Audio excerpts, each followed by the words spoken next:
வேறொரு கிராமத்துல சாந்திங்கிற பாட்டி வசிச்சு வந்தாங்க. சாந்தி அம்மாவுக்கு எப்பவுமே அவங்களோட பையன் பணத்தை அனுப்பிடுவான். அதனால சாந்தி அம்மா எந்த வேலைக்கு போகாம வீட்டுல நல்லா ஜாலியா இருப்பாங்க. இருந்தாலும் சாந்தி அம்மாவுக்கு நிறைய சம்பாதிக்கணும்னு ஆசை. ஹலோ, சொல்லுப்பா. ஆமா, காசு போட்டு விட்டியா? சரி சரி, நான் போய் எடுத்துக்கிறேன் கண்ணு. சரிப்பா, பேங்க்ல போய் இந்த எடுத்துட்டு வரேன் இரு. நல்ல வேலை, சாப்பாட்டு காசு இல்லாமல் இருந்துச்சு, போட்டு விட்ட பார்த்துக்க. சரியான நேரத்தில் தான் போட்டு விட்டுருக்க. சரி வைகண்ணு, நான் எடுத்துக்கிறேன். ஆட்டுக்கறி தானே, ஏதாச்சும் 1/4 கிலோ வாங்கி நான் செஞ்சுக்கிறேன். என்ன எப்பா, ஒரு வழியாக தம்பி பணத்தை போட்டு விட்டியான். இனி ஒரு பிரச்சனையும் இருக்காது. 1 மாதத்துக்கு நம்ம போய் ஏதாவது எடுத்து ஆட்டுக்கறி ஏதாவது வாங்கி கொஞ்சம் சாப்பிடுவோம். அப்போ தான் உடம்பு கொஞ்சம் தெம்பாச்சு கிடைக்கும் எனக்கு. இல்லைன்னா கறி சாப்பிடாமே விட்டோம்னா நாக்கே செத்து போயிடுது பார்த்துக்க. போய் ஏதாச்சும் எடுத்துகிட்டு வருவான்.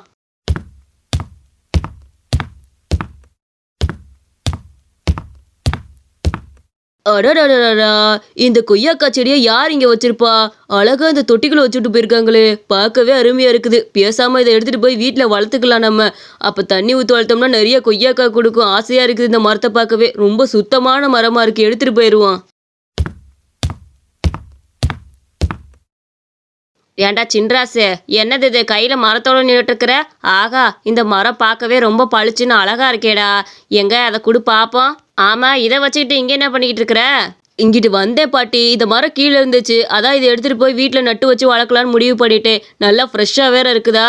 எனக்கு கொய்யா மரம்னா ரொம்ப பிடிக்கும். நான் எடுத்துட்டு போய் வளர்க்கலான்னு முயற்சி பண்றேன். ஆனா என்ன, என் குழந்தைகள்லாம் சும்மாவே இருக்காதுங்க பார்த்துக்க. ஏதாவது பிடுங்கி தூக்கி எறிஞ்சிருவாங்க. ஏண்டா சின்ராசு, இந்த மரத்தை எனக்கு குடுறா. எனக்கும் இதை வளர்க்கணும்னு ஆசையா இருக்கு பார்த்துக்க. இந்த மரத்தை நான் எடுத்துட்டு போறேன் சின்ராசு.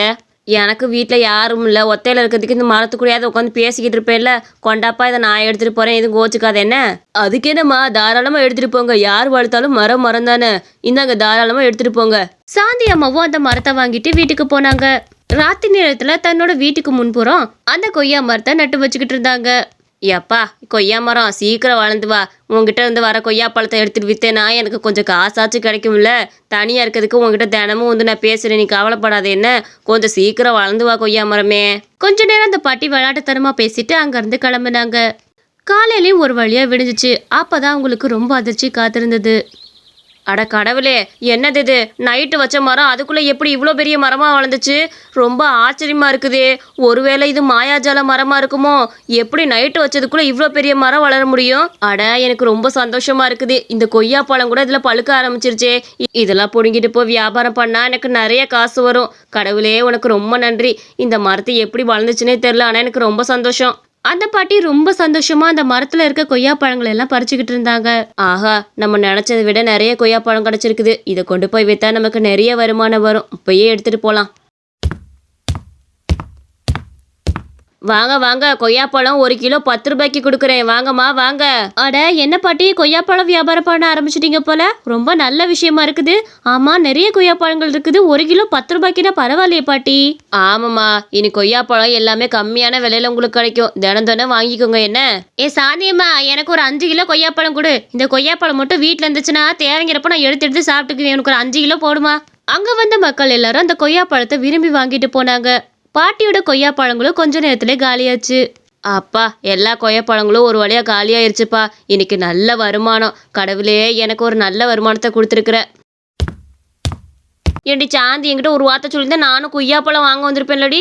எனக்கு ரொம்ப ஆசை தெரியுமா கொய்யாப்பழம் நிறையா திங்கணும்னு. உங்ககிட்ட 10 ரூபாய் கிலோ போட்டியாம்ல, எனக்கு கொடுத்துருக்கலாம்லடியே.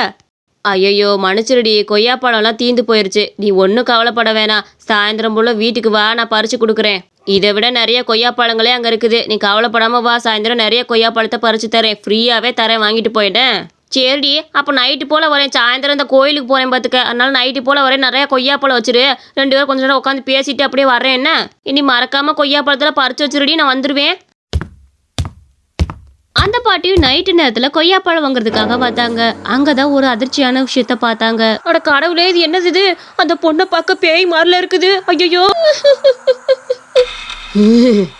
ஐயோ, திரும்பிட்டாலே.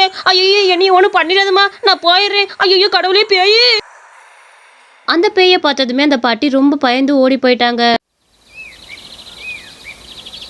காலையில ஆனதுமே வழக்க போல சாந்தியம்மா கொய்யாப்பழங்கள் எல்லாம் பறிச்சுக்கிட்டு இருந்தாங்க. ஏப்பா, வியாபாரம் பண்ண போவோம். இவன் என்ன நைட்டு வந்து கொய்யாப்பழத்தை வாங்குறேன்னு சொன்னால் ஆளவே காணா. இவ்வளோ நம்பி நிறைய கொய்யாப்பழத்தை பறித்து வச்சிருக்கிறேன். என்னன்னு சொல்கிறதுன்னு தெரில. இன்னைக்கு வரட்டும், அப்புறம் இருக்குது அவளுக்கு. ஏண்டி நைட்டு உன்னை பார்க்கலாம் தாண்டி சாத்தி வந்தேன். எப்படியாச்சும் கொய்யாப்பழத்தை வாங்கிட்டு போலாம் தான் வந்தேன். ஆனால் அங்கே உன் கொய்யா மரத்துக்கிட்ட கீழே ஒரு பேய் நின்றுக்கிட்டு இருந்துச்சு தெரியுமா? என்னடி உளறிக்கிட்டு இருக்கிற? நைட் நேரத்தில் வந்து நீ சும்மா ஏதாவது நிலால பார்த்து பயந்துருப்ப. அதை பிடிச்சிக்கிட்டு பேய்னு என்னையை சேர்த்து பயமாத்தாத. அதெல்லாம் ஒன்றும் கிடையாது. பேயும் கிடையாது, கீயும் கிடையாது. நான் தினமும் போயிட்டு தானே இருக்கிறேன். நான் எந்த பேயும் பார்க்கலையே. ஏண்டி சத்தியமாக சொல்கிறேன்டி, பேய் எங்கே நின்றுச்சு? நீ வேணா நைட்டு நடுராத்தில் வந்து பாரு. ஒரு 9 மணி போல் வந்தப்போ தாண்டி அந்த பேயை பார்த்தேன். நீ வேணா வெளியே வந்து பாரு. கண்டிப்பாக அந்த மரத்துக்கிலோ ஒரு பொண்ணு மாதிரி உருவண்டி நின்றுக்கிட்டு இருந்துச்சுடி. பார்த்ததுமே பயந்து ஓடியே போயிட்டேன். என்னை பார்த்து திரும்ப ஆக்ரோஷமாக திரும்பிச்சா, அதான் ஓடியே போயிட்டேன் பார்த்துக்க. நீ வேணா பாரு. நைட் ஆனதுமே சாந்தி அம்மாவும் எதிர்பார்த்துட்டு இருந்தாங்க. இன்னைக்கு எந்த பேய் வருதுன்னு பார்க்குறேன். இவ சும்மா கதையை கட்டுறதுக்காக ஏதாவது ஒன்று சொல்லிக்கிட்டு இருப்பா. நானும் 9 மணிக்கெலாம் இங்கிட்டு வந்திருக்கேன். எந்த பேய் வந்து நான் பார்த்தது கிடையாது. இவளா என்ன சொல்லிக்கிட்டு இருக்கிறா? போரு பார்ப்போம். ஒரு வழியா 9 மணியும் ஆச்சு. சரியான நேரத்துல அந்த பேயும் அந்த இடத்துக்கு வந்துச்சு. அட கடவுளே, இது உண்மைதான் போல இருக்குது. ஆமா, இங்க ஒரு பொண்ணு நின்னுக்கிட்டு இருக்கிறா. ஐயோ, இந்த பொண்ணை பார்க்கவே ரொம்ப பயமா இருக்குதே. கடவுளே, என்னன்னு தெரியல, இந்த கொய்யா மரத்துக்கீழே நின்னுக்கிட்டு இருக்கா, போக மாட்டேங்கிறாளே. நம்ம பேசாம உள்ள போயிடுவோம். நாளைக்கு சாமியாரை பார்த்து என்னன்னு பேசிக்குவோம். காலையில விடிஞ்சதுமே வேலையா அவங்க சாமியாரை தான் பார்க்க போனாங்க. சாமியாரை பார்த்து நடந்த விஷயம் எல்லாத்தையும் ஒண்ணு விடாம அந்த பாட்டி சொல்லிக்கிட்டு இருந்தாங்க. நீ நினைக்கிற மாதிரி அது ஒன்றும் சாதாரண பேய் கிடையாது. நீ வளர்த்திருக்கே ஒரு கொய்யா மரம். அந்த கொய்யா மரத்துல ஒரு கயிறு கட்டி இருக்கிறாங்க. அந்த கயிறை நீ அவுத்து கிணத்துக்குள்ள தூக்கி போட்டா அந்த பேய் கிணத்துக்குள்ள போயிடும். அந்த கயிறு அந்த மரத்துல இருக்க வரைக்கும் அந்த பேய் அங்கேயே தான் இருக்கும். அது அந்த மரத்தை விட்டு நகராது. ஐயோ, என்னங்கய்யா சொல்கிறீங்க? எனக்கு கேட்கவே ரொம்ப பயமாக இருக்குது. அன்றைக்கி அந்த கொய்யா மரத்தை வாங்கி நட்டு வச்சதுமே அடுத்த நாள் காலைல வெள்ளனே வளர்ந்துருச்சு பார்த்துக்கோங்க. அப்போவே எனக்கு சந்தேகம் வந்துச்சு. அந்த பேயை யாரோ கட்டுப்படுத்தி அந்த மரத்தில் கட்டி போட்டு அங்கே போட்டு போயிருக்கிறாங்க. அது தெரியாமல் நீ எடுத்து வளர்த்துட்டியே.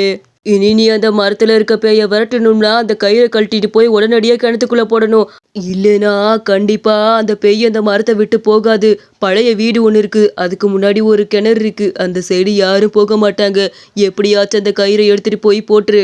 உன்னோட தந்தத்தால தான் முடியும். சாமி, கண்டிப்பா நான் எப்படியாச்சும் அந்த கயிறு எடுத்துட்டு போய் இன்னைக்குள்ள கிணத்துக்குள்ள போட்டுறேன். அந்த பேயை திசை திருப்பிட்டு. ஞாபகத்துல இருக்கட்டும், அந்த பேய் கொஞ்சம் கவனம் செதறணும். நீ பகல்ல கூட அந்த கயிறை அவுத்தா கூட அந்த பேய்க்கு தெரிஞ்சு வந்துடும். ஞாபகத்துல வச்சுக்கோ. அந்த பாட்டி ஏதாச்சும் செஞ்சு அந்த பேய் அன்னைக்கு விரட்டிடணும்னு நினைச்சாங்க. நைட் ஆனதுமே பேய்க்கு பிடிச்ச மாதிரி தடபுடலான மட்டன் பிரியாணி, மட்டன் குழம்பு, இந்த மாதிரி விருந்துகளை ரெடி பண்ணிக்கிட்டு இருந்தாங்க. இந்த பிரியாணியை சாப்பிட்றதுக்கு கண்டிப்பா அந்த பேய் வரும். அப்ப அதோட கவனம் குறைவு ஏற்படும். இந்த பிரியாணி சாப்பிட்றதுல முன்மூரமா இருக்கிறப்ப நம்ம கயிறை எடுத்துட்டு ஓடிடுவோம். அந்த பாட்டி அந்த சாப்பாடுகள் எல்லாம் செஞ்சு வச்சுட்டு உள்ள போயிட்டாங்க. அடடடடா, எனக்கு பிடிச்ச பிரியாணி, மட்டன். என்ன ருசி! இன்னைக்கு சாப்பிட வேண்டியதுதான். ஆஹா, இந்த கிழவி எவ்வளவு மனமா சமைச்சு வச்சிருக்குது. இன்னைக்கு இந்த பிரியாணியை எல்லாத்தையும் நான் தான் சாப்பிட போறேன். என்ன மனம்! அந்த பேயும் தன்னோட கவனத்தை பூரா அந்த பிரியாணியில செலுத்துச்சு. அதுவும் நல்லா உட்காந்து சாப்பிட்டுட்டு இருந்துச்சு. அந்த சரியான நேரத்துல பாட்டி கயிறை கழட்டிட்டு வேகமா ஓடுனாங்க. அட, என்னோட கயிறை கழட்டிட்டு போறாளே இந்த கிழவி. இன்னைக்கு நான் விட மாட்டேன். ஏய் நில்லு, போகாத. வேணா, அதை கொடுத்துரு. கிழவி, அந்த கயிறை விடு. கீழே போடு. அந்த கயிறை கிணத்துக்குள்ள போட்டுறாத கிழவி. கீழே போடு. அதை கீழே போட்டுரு. எப்படியாச்சும் கீழே போட்டுரு. நான் உன்னை எந்த தொந்தரவும் செய்ய மாட்டேன். போட்டுரு. நீ என்னை எந்த தொந்தரவும் செய்ய மாட்டேன். ஆனால் ஊர் மக்களை தொந்தரவு செய்வேல.